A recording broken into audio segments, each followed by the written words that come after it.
I sat in the hard plastic booth in the McDonald's near the strip mall, sipping coffee and waiting for Mr. Cromes to arrive. It all started as a paper for college.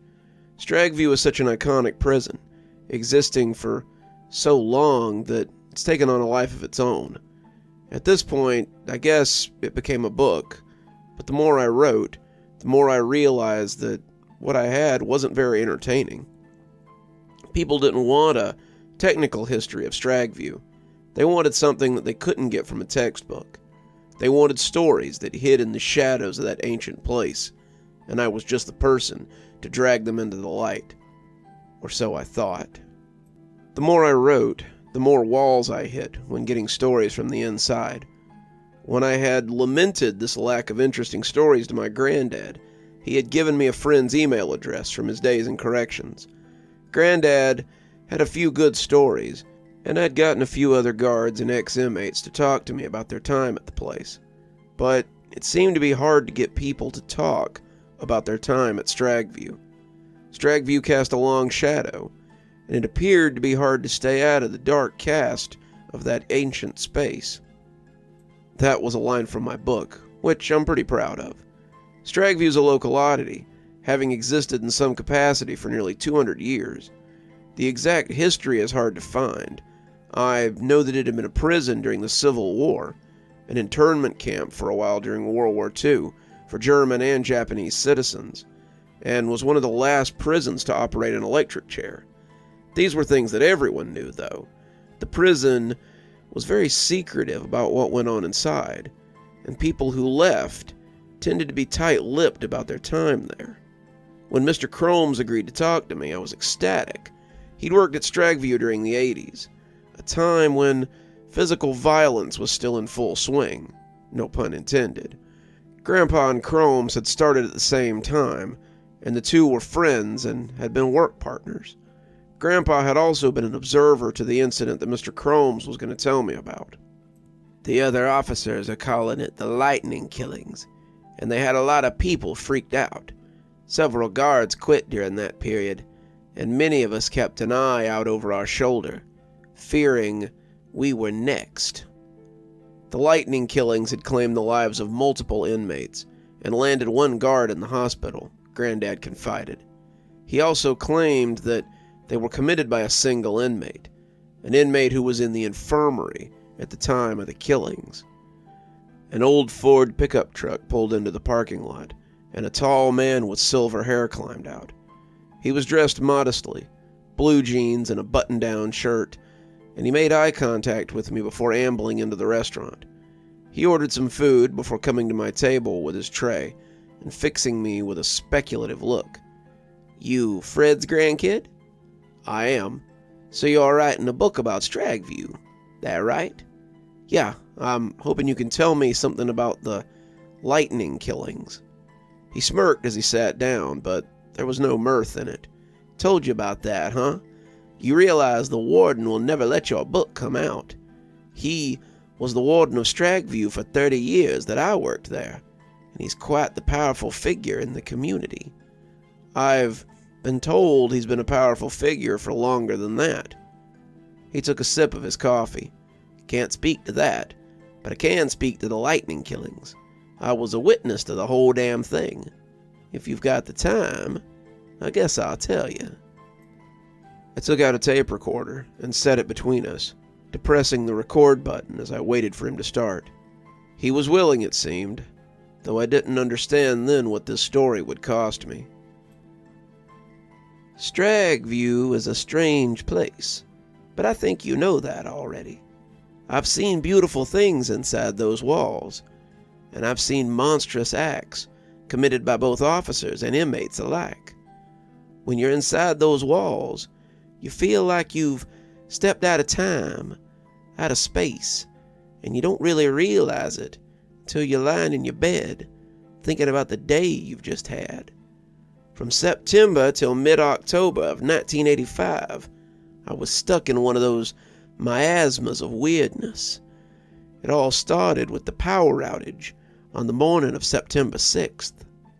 We were in the middle of a heat wave, the hottest it had been in September in living memory.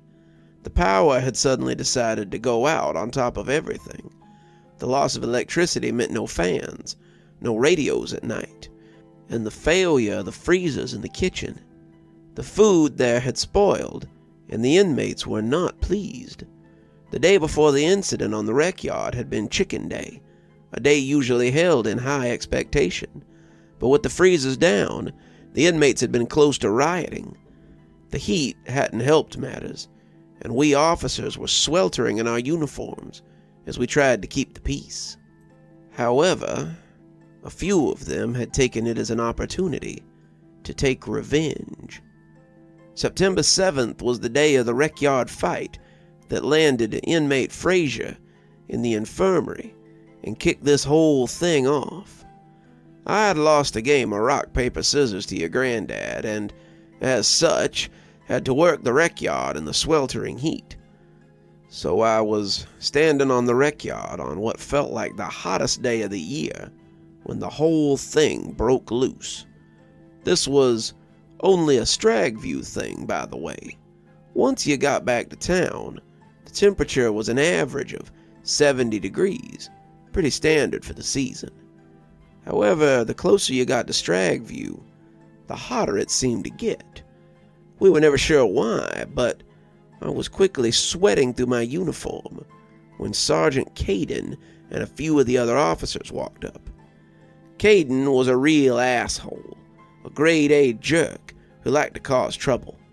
I was never scared of a fight, your granddad either, but we never went looking for trouble. Caden, on the other hand, lived to lay hands on inmates.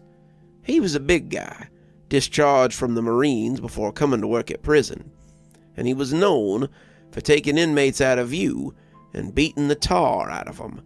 Didn't matter who they were. If they got in his way or got on his bad side, they were going to get beat up. All of them, besides inmate Frazier. Frazier had sucker punched him during one of those disciplinary meetings he held and dropped him in one shot. More importantly, he'd embarrassed him in front of a bunch of his friends, and that was his biggest mistake. Caden still had a bruise on his cheek where he'd hit the pavement, and I could tell that he was coming to cause trouble on my yard. There were a lot of inmates out on the grass, playing baseball, running, just using the equipment to exercise, and I could see Frazier talking with some guys by the baseball field. I begged Caden not to when it came up. "Not today, Caden. It's too damn hot for this crap today." Caden smirked. "I just want to talk with him, that's all." The fact that he already had his hand on his baton told me all I needed to know. He and his cronies were pushing past me as they made their way over to Frazier. Frazier had his back to him, but when his friends saw the group heading their way, they moved off quickly. No one wanted to get on Caden's bad side, and they knew that Frazier was about to come in for a beating, at the very least. He turned around, clearly expecting some retaliation after besting Caden a few days before. Caden had been off the last 2 days, leaving him with plenty of time to seethe, and it appeared that he was ready to make good on all that downtime. I watched as they began talking, Frazier smiling and trying to back himself out of the situation, as Caden edged closer and looped the rawhide thong of his baton around his hand. They started out well enough, but eventually Frazier had enough of Caden's sass and started giving it back. Caden didn't seem to like this, especially when Frazier's back talk started making the other guards laugh. I could see his face darkening as Frazier continued to talk, oblivious of the danger he was putting himself in. When Caden punched him in the mouth, I started moving towards the two at a run. When Caden raised that club of his for the initial strike, Frazier reeled back from one of his punches, and I caught the end and told him that was enough. He smiled over his shoulder, before he elbowed me in the ribs and brought the baton across my face. I was unconscious before I hit the ground. Frazier was not so lucky. I looked up, pen scritching over my notebook as the old guard finished his memory and took a long sip of his coffee. Are you saying you were assaulted by a fellow staff member while trying to break up abuse? Mr. Crome shrugged. I'm saying that things like that happened a lot back then. Officers beat inmates. It happened. Sometimes I agreed with it. Sometimes I didn't. This time I didn't, and I tried to put a stop to it. So that was the start of the murders. Inmate Frazier's death was the "Who said Frazier died of his injuries? You young people, always so quick to get to the kill that you can't enjoy a good story anymore. Do you want to hear it or not?" I nodded, urging him to continue.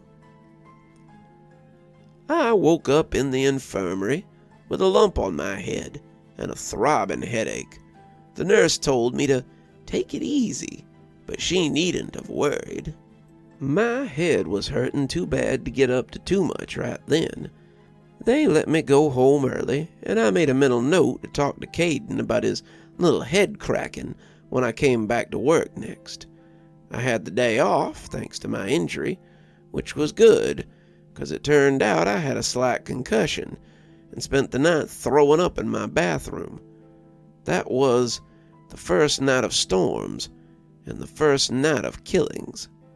The phone rang about 6:30 the next morning, and I only know this because I looked at the wall clock as I staggered out of the bathroom. Your grandfather was calling to tell me about what had happened that night. Back then, we did revolving shifts, so no one got stuck on nights all the time, and I would be starting my first night of midnights that night. Our whole shift had been transitioned to nights for 3 months, and what a start of festivities it was. He had worked the night before, and he told me how all hell had broke loose that night. It was crazy. The lightning started early, big angry forks and pelting rain that came down in buckets, and just about the time it seemed to hover over the compound, we got the call from Bravo Dorm. We had a trainee in there, a kid named Dockett, and he gets on the radio and starts calling for help. 10 codes be damned.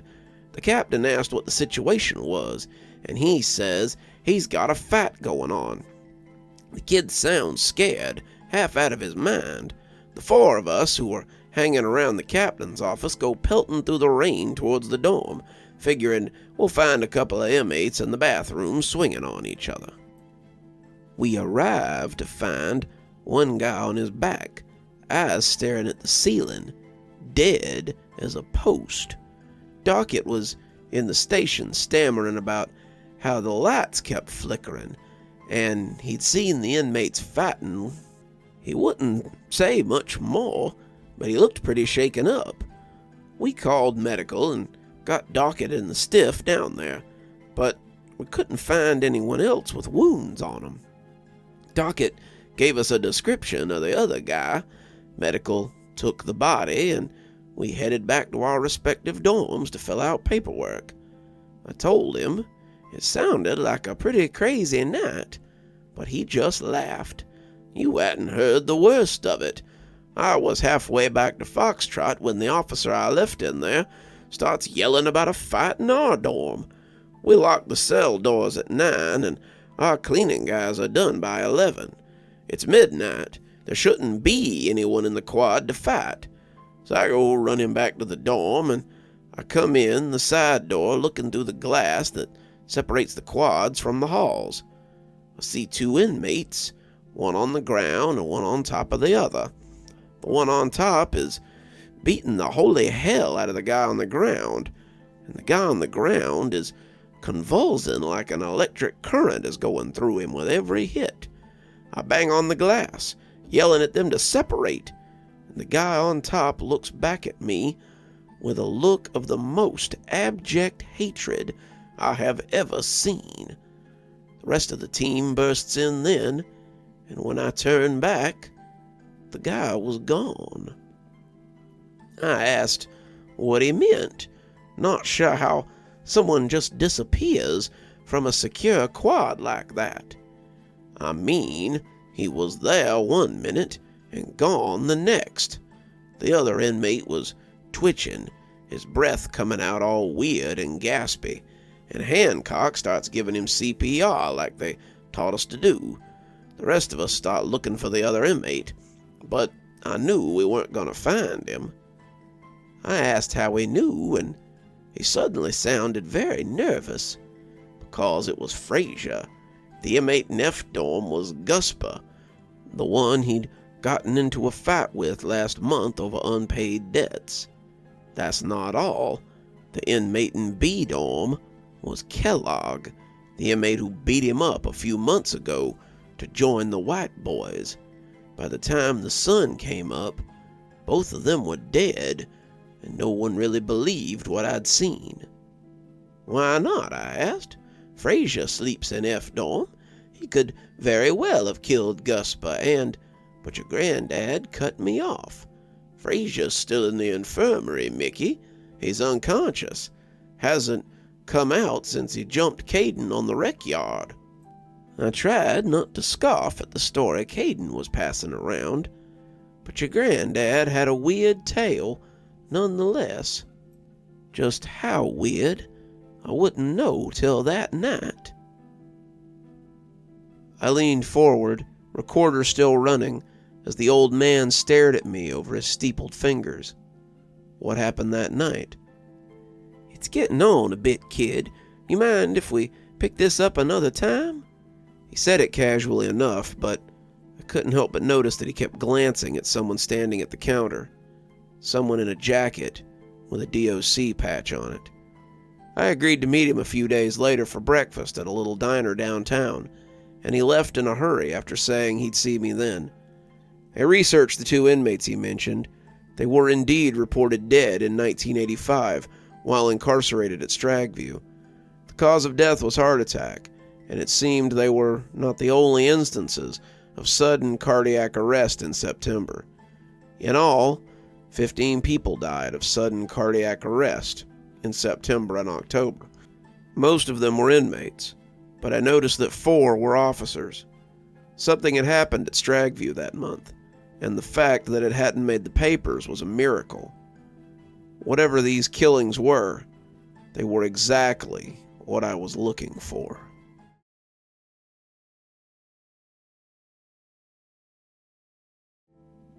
The diner was packed.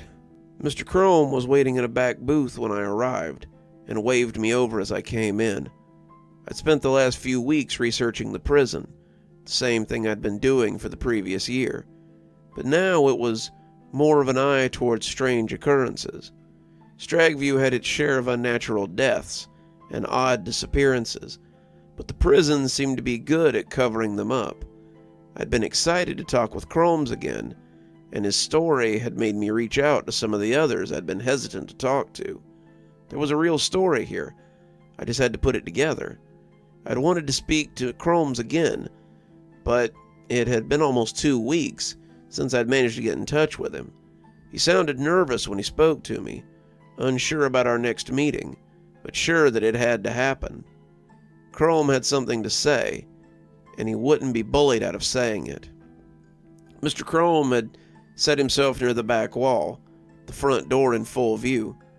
The place was full enough that we would be hard to eavesdrop on, and harder still to pick out of a crowd. The waitress ambled over, and I ordered some food. Mr. Cromes waved me off when I offered to pay for his meal, just holding out his coffee cup for the waitress to refill. He took a sip before turning back to me, savoring the dark liquid. "So, I see I didn't scare you off. Seems like you might have been the one that got spooked. Did you worry you were being tailed?" Mr. Crome looked uncomfortable as he sipped his coffee. His eyes flitted around the diner, and I could tell he was looking for familiar faces. He must have been satisfied with what he saw, because he turned back and pitched his voice low. "I told you about the warden's influence, right?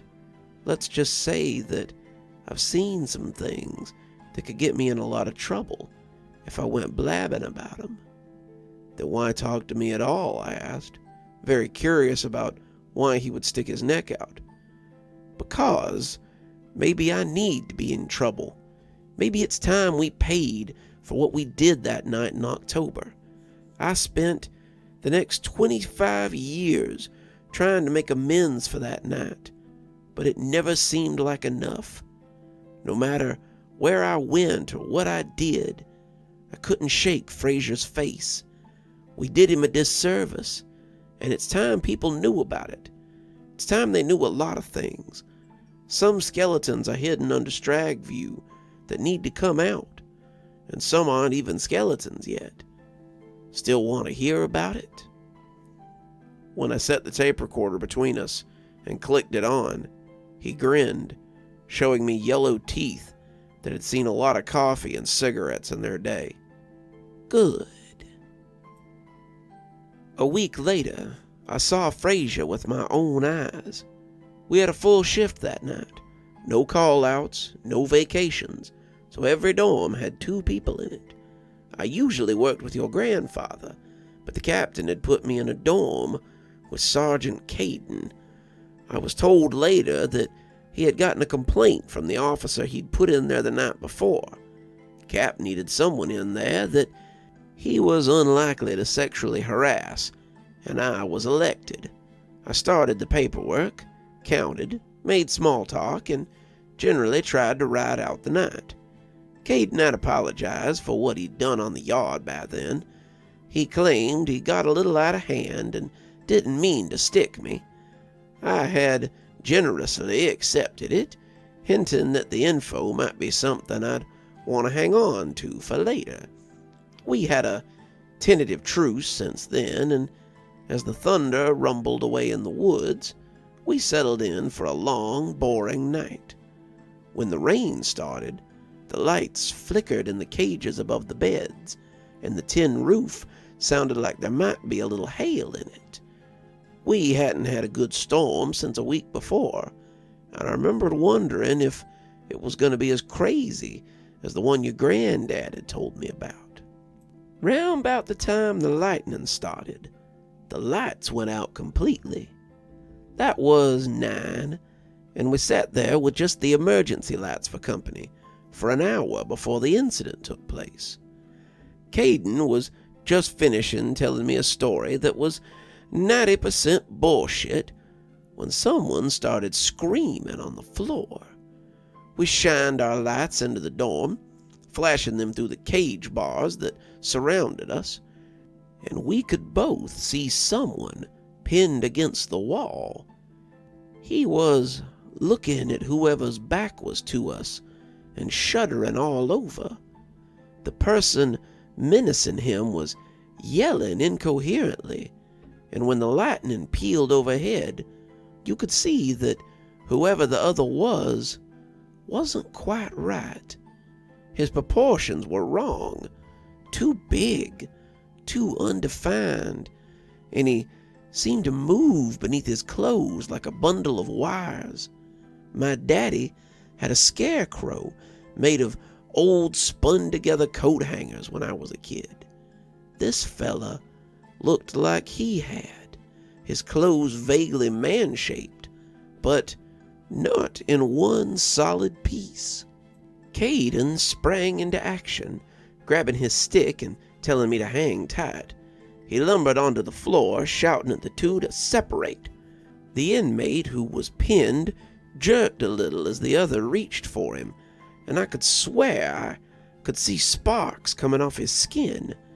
He reached out a hand to take the man by the throat, and when he did, he started bucking like someone who's grabbed an electric fence. Caden roared as he came in, bringing his stupid club down on the other.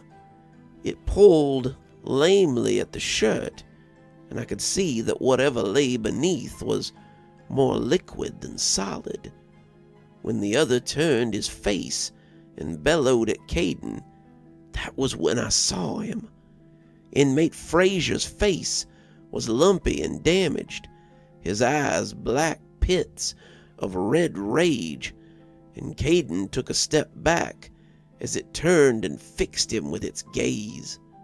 The club fell with a hollow wooden clump, and Caden began to run as the thing turned away from its target and came after him instead.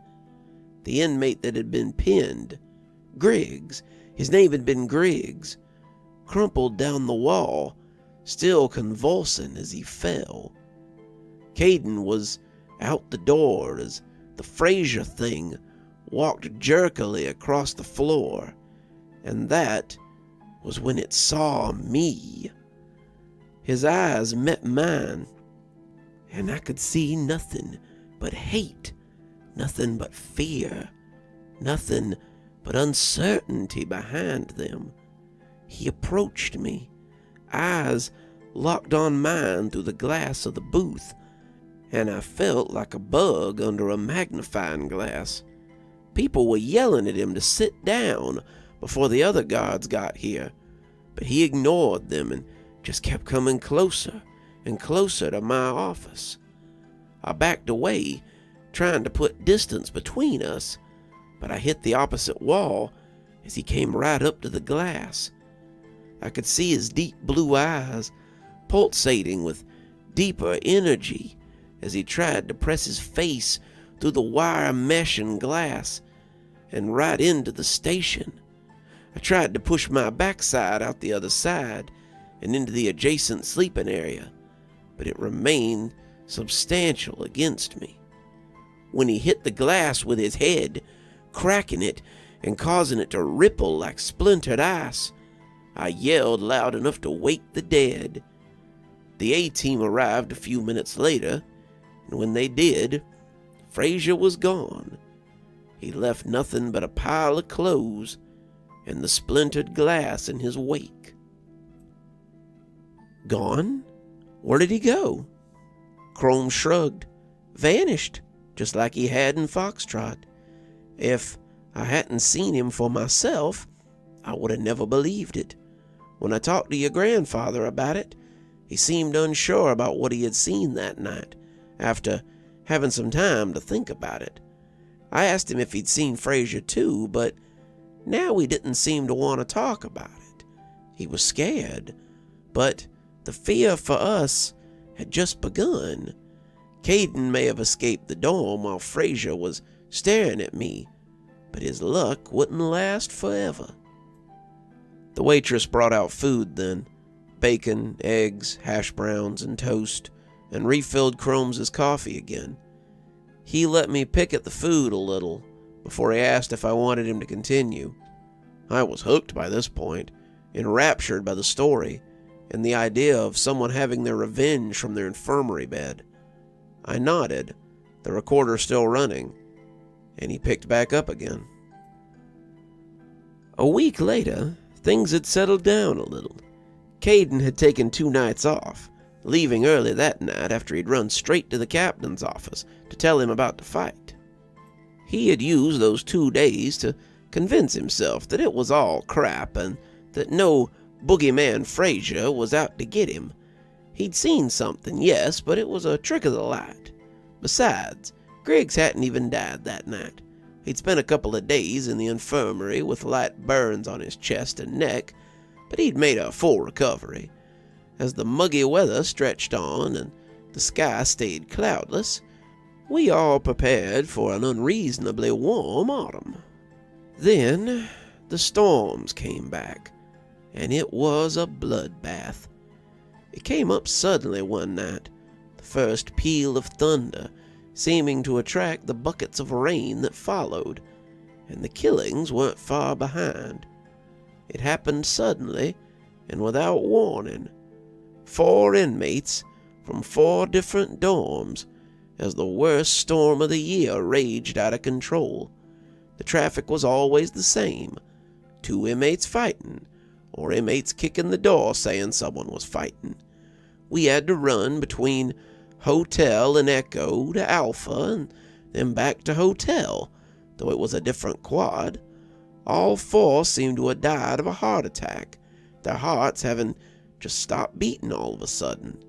They were all deemed as such, but they were seen fighting with other inmates before they died in 2 cases. We would get to the dorm and find the body lying by their bed or crumpled over in the bathroom with no other combatant in sight. The 2 from hotel died in their cells, but both cellmates swore they'd seen someone in the cell after lockdown fighting with the victim. That someone couldn't be found, and by the end of the night, we were soaked to the skin and ready to chew nails. Cap was filling out paperwork, trying not to let his fear show. We left that night, the rain showing no signs of stopping. Luckily, however, the lightning took a break, and we had a week of balmy, rainy weather. Made us all wish the heat had been our only concern. I remember my boots being constantly wet for that week, and the general feeling of unease as the idea of another string of heart attacks hung over the compound. A week later, the first week of October, the rain retook a thundery tone, and 2 inmates died of heart attacks. One of them, a guy named Drell, had been walking to an early morning call-out when he was suddenly set upon by an unknown person. McLemore, the officer who'd been escorting him, said they had just been rounding the side of Charlie dorm when someone had come out of the shadows and shoved McLemore over and jumped on Drell. Drell had screamed like a pig who's got his leg hung, but as McLemore grabbed for his radio, it was already too late. Drell's body was still twitching, but his life had fled. McLemore said the guy had been enormous, 6 feet at least, but no one was ever found, and no one besides Drell was on the yard at the time. The week after, 2 more were found dead in their beds after the lights came on, both with burn wounds around their throats. That was when my fellow officers started leaving. Most of them were just smart enough to see the writing on the wall, and they weren't about to get caught up in this bull crap. It was only a matter of time before someone got blamed or an officer got caught up in this nonsense. Caden had already started whispering about what he'd seen, and some of his friends were not real big on getting caught in the crossfire if Frazier came for them. Others were just lazy and simply looking for an excuse to burn vacation or sick leave. All of them were gutless, and it left the shift ragged and undemand. That was how I came to be in the captain's office, helping with paperwork. You see, inmates will always take an opportunity when handed to them. They had picked up on these mysterious killers and decided to run with it. On top of the 10 killings committed by our mystery man, we'd had 6 stabbings, 5 assault, and found a dozen or so new weapons during a dorm raid. Our captain was beside himself, worrying that his job was history, and we were ragged from running in the rain, which had been falling almost constantly since September had become October. I was sitting with the inmate files and going over them before sending them to the warden. I started comparing them to the 2 inmates that were killed the first night. 6 of them had disciplinary notes in their files from the last 6 months, and most of them had cited inmate Frazier as the victim. 4 had been sent to confinement for fighting or stealing. 2 more had been written up for alleged gang activities. I imagined that the others would have some sort of run-in with Frazier as well, though they'd been smart enough to keep it under the radar. I felt myself shudder under my wet uniform, remembering what I'd seen, and thought of Frazier finding a way to tie up loose ends from his infirmary bed. As I made a note on my soggy notebook, I could hear the captain making excuses to the warden on the phone. 10 deaths, multiple injuries, and a lot of man-hours used to quell them. I imagined he was up to his ass in alligators over this, and it wouldn't take much for them to have his bars over it, his fault or not. when the radio crackled and the scared voice of trainee Freck came blaring over it. I thought this might be the straw that breaks the camel's back. "I need help. Please help me. Officer down. Repeat. Officer down in Delta Dorm, side 2. I need help. Please, someone help me." We were running before we knew what we were doing. Officer down was one of those phrases that elicits immediate action if you're any kind of officer. Doesn't matter if you like the guy who's getting his ass beat or not. You go and help, 'cause you'd want him to run if it was you in trouble. I met your grandfather as we both ran across the grass, slipping and sliding in the mud as we tried to stay upright. We burst through the doors to side 2 together, batons in hand and ready for anything. That's when I saw a familiar face slumped over a sink. He was still twitching, his eyes still jittering and dancing in his skull as he convulsed, and I noticed a pair of discarded blues sitting on the floor by his feet. He was pale, his hands gripping his chest as he looked at us like he thought we could throw him a raft in these troubled waters. He was one of the officers who had gone to the rec yard with Caden. Officer Miles was receiving his comeuppance for his hand in Frazier's beating, but I wasn't going to let one of my own get caught up in an inmate's revenge fantasy. Your grandfather and I were on him in a second. He was still breathing, but his heart was fluttering in his chest like a caged bird. We carried him between us, the rain sheeting down as we drug him to medical. Miles was twitching like a landed trout, and his feet kept kicking the ground like he was trying to trip us. We nearly dropped him a few times, and as we came by the captain's office, a few others came out to help us.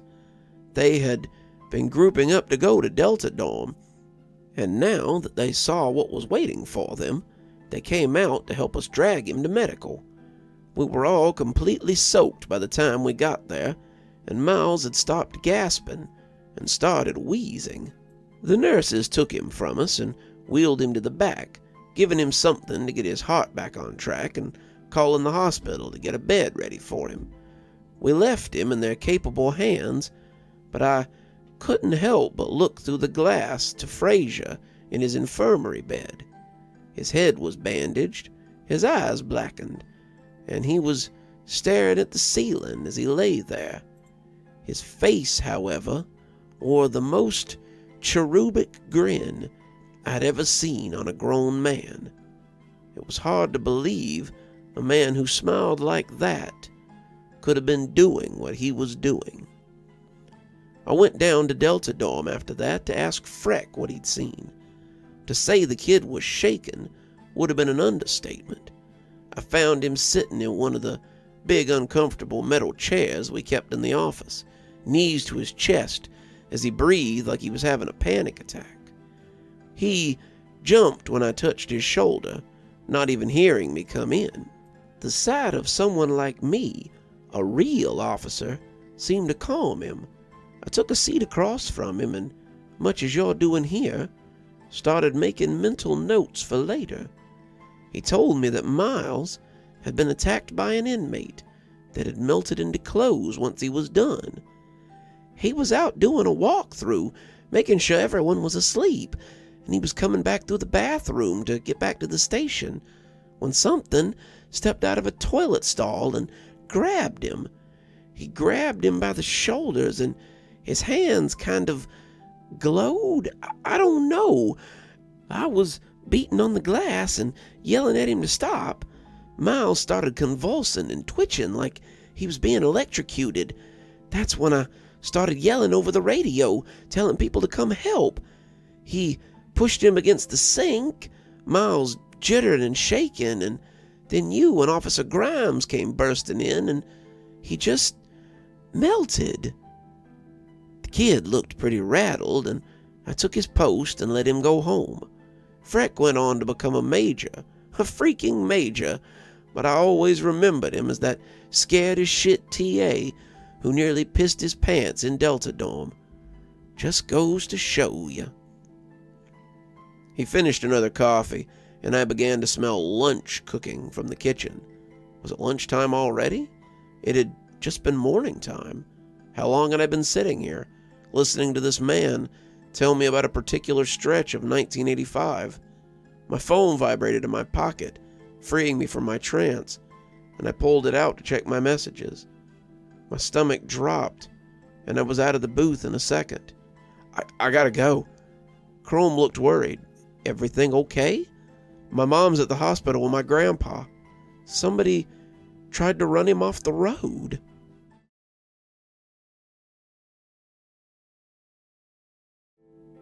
Granddad was in the ICU when I arrived. I found my parents and my grandmother sitting in the waiting room. Mom hugged me when she saw me, her tears making my shoulders soggy all at once. They wouldn't let her see him yet, Granddad having just gotten out of surgery, but the police were hoping to ask him some questions when he came to. I asked what had happened to him, and Mom said the officer she'd talked to hadn't had a lot of information. Someone had run his car off the road while he was driving to Walmart and slammed him into a tree. The other car hadn't been at the scene, but they had left Granddad there when they pulled off. Another driver had seen the wreck and called an ambulance. I sat in the waiting room with my parents, and I couldn't help but wonder if this had anything to do with my prying. Granddad had put me in touch with Mr. Cromes, a retired officer who'd warned me about the far-stretching influence of the warden. Hadn't Cromes acted scared when he'd seen a fellow officer at McDonald's that day? Surely no one had done this to my grandfather, a man in his 60s, to send a message to me. No one was that vindictive to hit and run one of their own, right? The doctor came out as I was mulling it over to give us a breakdown. Grandpa was awake, but the painkillers they had him on were making him loopy. He had a broken leg, a fractured arm, and his collarbone had been mended with a couple of big metal screws. He'd lost a lot of blood, but they were hopeful that he'd recover. He suggested that we come back tomorrow, since they'd try to step him down to a regular room if he did well tonight. We left, not really sure what to expect, but hopeful. I didn't hear from Cromes for 2 weeks. When I did, he called to tell me that he would meet me at a bar in the next town. He sounded tired, and I wanted to ask if something had happened. He didn't stay on the phone long, though. He gave me the address and hung up, leaving me in the lurch until 2 days later, when the appointed time arrived. That time would prove harder to nail down than he thought. He told me it'd be 2 more weeks instead of 1. When he missed that meeting too, he called the next day to say that he'd meet me next week at the same spot. I met a lot of people in that time. They were ex-inmates, officers both current and retired, all with a story to tell about that strange old place. None of them wanted their names used. None of them wanted anything the warden could track them with. And all of them seemed to be heading somewhere else. Some of them came in person. Most just sent letters. But they all told a tale of that strange old prison. I was actually just compiling another story when Cromes called to tell me the time was moving up. "Meet me this afternoon at noon, and don't be late. I can't stay long." The bar was a dive, a dingy little roadside spot with pickup trucks in the parking lot at noon and a greasy look that persisted after sunrise. The inside was a gaggle of day drinkers, a harassed-looking bartender in biker leathers, and Cromes. He was sitting near the bathroom, much as he had at the diner. He was sipping whiskey from a cracked mug and waved me over when he saw me come in. He was dressed in a long coat despite the heat and had sunglasses and a cap on to obscure his face. Even so, he looked rough. His facial hair was scraggly and several days old. He seemed tired as he sagged against the booth. Despite this, he looked relieved that I had arrived. "This has probably got to be our last meeting, kid. I've been dodging them for the last few weeks, but they definitely know that I'm talking to someone about old times. They definitely know you have too, and I'd wager some of those people you've spoken with wish they'd never heard of you. Regardless, I'm on my way out of town. If you want the rest of the story, you better hurry." "Are these the same guys who hurt my granddad?" "Probably. You better watch yourself. It's only a matter of time before you learn too much." "I'll take my chances," I said, clicking on the tape recorder and taking out my notepad. Cromes nodded. "Very well. The last night.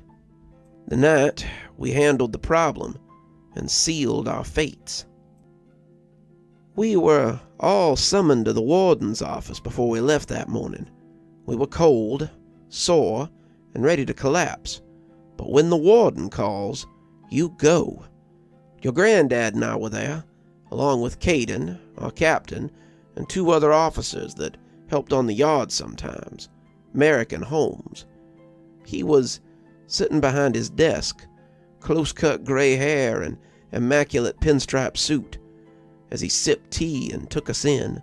I worked under him my whole career, all of us did, and he never got any easier to be around. The man wasn't like us. The man was downright spooky. You may be interested to know that Officer Miles is in stable condition at Emory, thanks to your efforts last night. On the other hand, I've had 4 officers quit on the way out today, and I expect there will be more before shift begins tonight. Something must be done about this, something that none of you are going to like." He looked at Caden as he said it, knowing that it was a lie, but going on anyway. I was content to study this phenomenon when it was merely inmates, but now that Frazier is affecting my staff, this little experiment has to stop. The captain had looked skeptical, looking at Caden before saying, "Sir, inmate Frazier has been in infirmary for several weeks now. I've been told he's in a—" "Martin, when I want information, I'll read your incident reports. I have the training staff bringing our next crop of TAs over tonight for some on-the-job training. You 6 will be transporting an inmate tonight. If you call out, I will send people to your home to collect you. This is not a request. This is one of those special circumstances laid out in your contract. You will speak of this to no one. What we do tonight will have never happened. When we transport this inmate, he will cease to be an issue for this compound, and you would all do well to purge him from your memories. Do I make myself clear?" We all said he had, and he instructed us to meet him in medical at 11 o'clock. Until then, we were dismissed. I don't think any of us slept very well that day, but all of us arrived on time, petering out our nights until 11 o'clock arrived. I looked up from my paperwork at 10:30 and started making excuses to the officer working with me that evening. His name was Fozzie, and he was greener than summer grass. He'd go on to be one of the best captains we ever had, but right then he was a 20-year-old who was scared and did not want to be left in a dorm by himself. I considered trying to use him as an excuse, but I knew it wouldn't do any good. In the end, I told him I'd be back soon, and made my exit. The thunder was already rumbling off in the distance as I made my way to medical. The weather report hadn't said anything about rain tonight, but I guess the local news was mostly just guessing, as usual. It would be the last rain we had until January, plunging the region into a drought that nearly doomed the autumn crop. For that week, though, we had called down the thunder and the rain every night, and we were forced to deal with it. Right up until we were forced to deal with Frazier. They had loaded him into a wheelchair, and I saw the warden looking at the sky uncomfortably. I was told the rain would be over by now, but it appears that our window is not as wide as I had thought. Let's get this over with. We'll only have a small chance to make this work. We took him down the road towards J-Dorm. J-Dorm, in those days, was called the Death House. It was death row, Stragview having an active row to this day. In those days, we still use the electric chair. I know a lot of places have stopped using it now, but I remember Stragview using it right up until 2008, and only then because of an incident that has nothing to do with this story. We rolled him down the center road, past the tower, past the other dorms. Luckily, no one saw us as we went. The windows dark, and everyone who wasn't clocked in was asleep. The thunder drew closer, the smell of rain filling our nostrils. The captain rolled him along, the 6 of us flanking him like an honor guard. Frazier sat strapped in his chair, understanding none of this, while the men who put him in this state moved silently beside him. His head was covered in bandages, red with old blood, and his face was purple and slack. Someone had dressed him, but I'm sure there was bandages beneath his uniform, too. We were about to do something monstrous, no matter what Frazier had done, and it haunts me even now. We rolled him to the place that would become a killing field for many of us. The thunder rumbled off the walls of J-Dorm as we rolled inside. The concrete walls were sweating as much as the dorm sergeant, Sergeant Castor. He was watching the dorm on his own, death row currently empty, and he seemed unhappy about what sort of hell we were wheeling through his door. He and the warden had a heated discussion in his office, which ultimately led to nothing. In Stragview, the warden got his way. Period. "Take him to the showroom," the warden said, Castor hovering behind him like a worried hummingbird. Caden started to roll the chair, but I stood my ground, and your grandfather seemed very unsure about what we were about to do. "I was under the impression we were taking him to a cell. Are we executing inmate Frazier, sir?" "We are," the warden said, gauging my response. "Sir, that's a capital offense. You're talking about murder." "Son, inside Stragview, I am judge, jury, and executioner. This man has already been expunged from the records. His death was reported a few days ago, and no one will question his disappearance.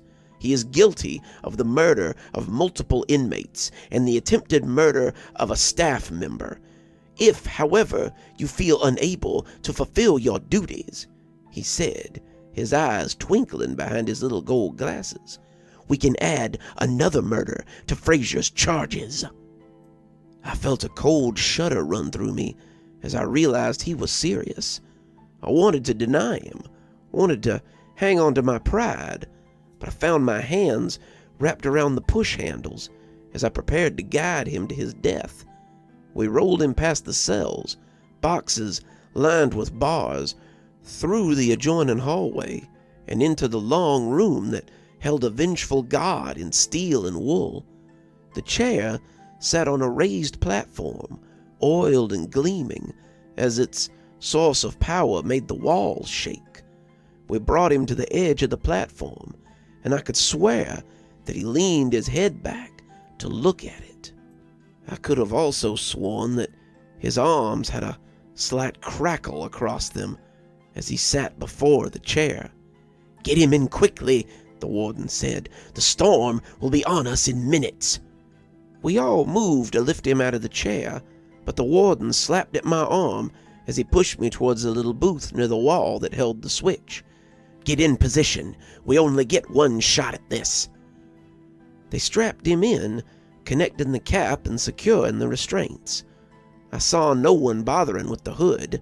Frazier lolled there in his bindings, dead to the world, and I put my hands on the lever as I waited for my signal. My misgivings were tucked away, someplace I could analyze them later. As everyone backed away, the warden pointed at me to make ready. We all waited for the hands to come down. It seemed like Frazier sat there for hours before the warden gave the signal, and I thrust down on the metal bar that would send the electricity out to end his life. As it came down, I heard a hum for half a second before the power went out completely. In the dark room, We could all feel the massive bolt of lightning that struck outside. We couldn't help but see the newcomer who had appeared amidst the group in the dark any more than we could have avoided feeling the rumble from that eldritch bolt as it hit.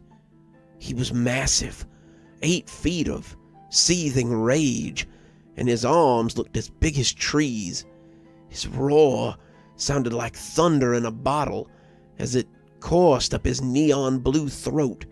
He swung at them, scattering them as he screamed in anger, and those not knocked aside started running. It was too much. A giant that looked like forked lightning.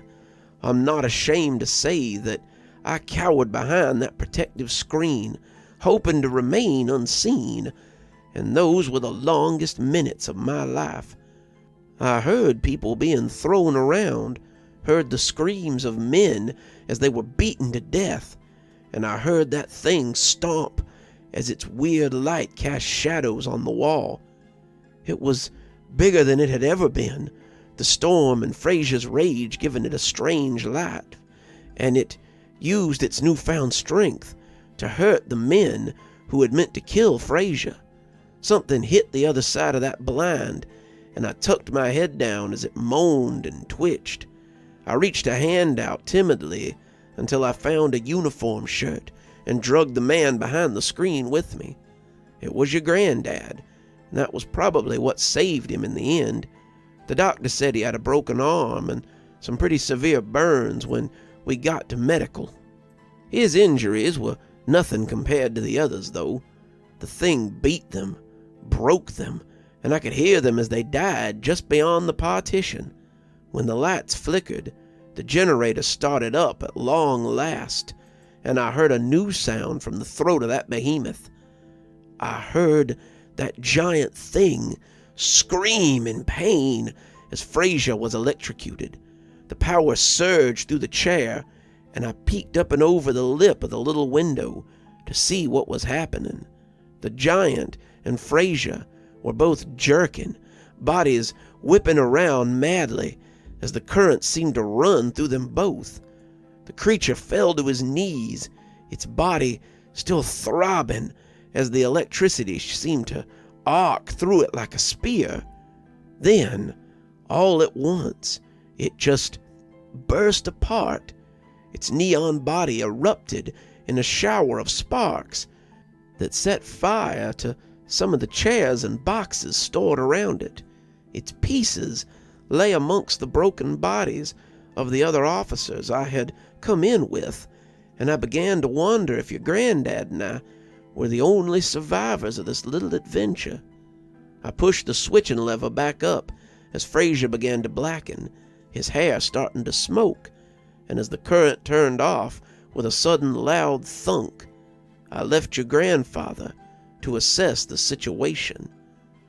Caden was the only one who survived that night out of the group, other than me and your granddad.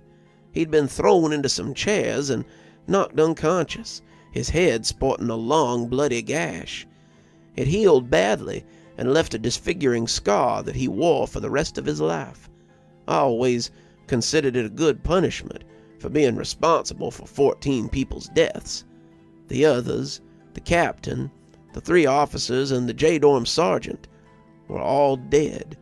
Their bodies were burnt, their skin burst and red from contact with the creature, and they looked like a cow I had once seen after it had been struck by lightning.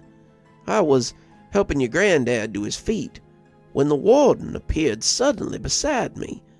He was unharmed somehow, and despite being a little rumpled, he was none the worse for wear. He told me to take your granddad to medical and tell them that the lightning had struck the yard and killed some men. We were to say nothing of J-Dorm or the execution under threat of death, and we walked away feeling pretty lucky. I heard later that the going story was the lightning had struck our little group as we huddled on the yard. We'd been lucky. Caden had been lucky, but the others had died in a freak accident. No mention of Fraser was ever made again, and we got on with our lives.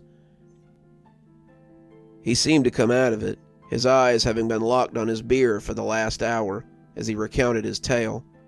They made Caden the new J-Dorm sergeant after that. I guess the warden figured he was loyal enough to keep his mouth shut, as long as they let him beat and fry the occasional inmate. He lasted about 5 years at it, before he took his own life. But that's a story I might share with you some other time, if I happen to survive these tumultuous few weeks. We talked a little more after that, him answering some of my questions and me trying not to pry too much. He left not long after that, and I never saw him again, though I did hear from him a few more times. His story inspired me to keep writing, to tell the stories that Stragview doesn't want me to tell. I will publish this book. I will unearth the skeletons that lay beneath the soil of Stragview.